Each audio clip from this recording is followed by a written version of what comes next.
ماں باپ کو گالی دیتا ہے، اپنے ماں باپ کو گالی دیتا ہے، اذیت دیتا ہے ماں باپ کو، اس پر جب موت کا وقت آتا ہے تو کلمہ نصیب۔ بعض اعمال ایسے ہیں جن کی نحوست موت کے وقت ظاہر ہوتی ہے، اور اس نحوست کا اثر یہ ہوتا ہے کہ ایمان سلب ہو جائے، ایمان ضائع ہو جائے۔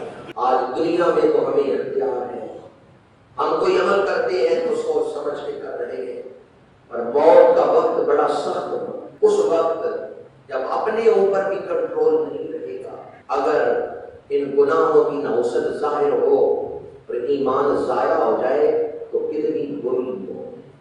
پانی پر سہیلیاں تے رنگا رنگ کڑے پریا اسی دا جانیے جس دا توڑ۔ شراب انسان کی عقل پہ پردہ ڈال دیتی، انسان کو جانور بنا دیتی ہے۔ عقل کی وجہ سے ہی انسان شرف رکھتا ہے اور مقام رکھتا ہے دیگر حیوانات، لیکن شراب انسان کو حیوان بنا دیتی ہے، رشتوں کا احترام ختم ہو جاتا ہے، بیٹی بہن اور ماں کی پہچان ہی نہیں رہ جاتی۔ کتنے قتل ایسے ہیں جو شراب کی وجہ سے، کتنی چوریاں ایسی ہیں جو شراب کی وجہ سے ہو۔ یہ ام الخبائث ہے۔ اگر کیونکہ بعض دوست اس حوالے سے بھی سوال کرتے ہیں، اگر کوئی دوست یا آپ کے واقف کاروں میں سے کوئی اس مرض میں مبتلا ہو، اس کے لیے ایک وظیفہ بتا رہا ہوں۔ اللہ تعالیٰ کے صفاتی ناموں میں سے ایک نام ہے یا قابل دو، یہ دعا کے ساتھ جو غلط دعا والا دعا، یا قابل دو۔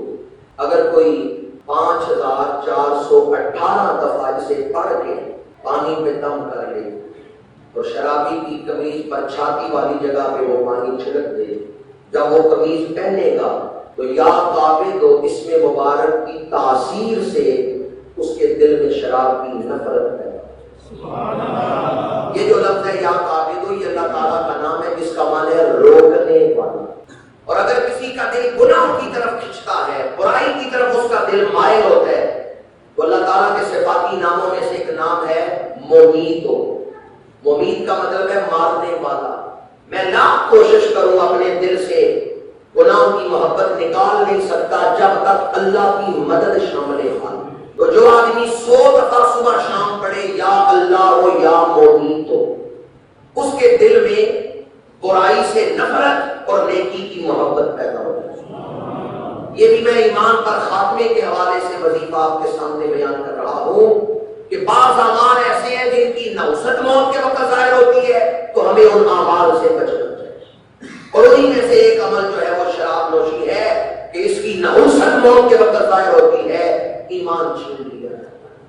اسی طرح بعض اعمال ایسے ہیں جن کی برکت موت کے وقت ظاہر ہوتی ہے اور اس برکت سے ایمان نصیب ہوتا ہے۔ اگر کوئی آدمی اذان غور سے سنے، اذان کا جواب دے، اذان ختم ہو تو وہ حضور پہ درود پڑھے، دعائے معصورہ پڑھے، اللہم رب هذه الدعوۃ التامۃ والصلاۃ القائمۃ الی آخرہ۔ حضور فرماتے ہیں حلت لہ شفاعتی، جس نے اذان غور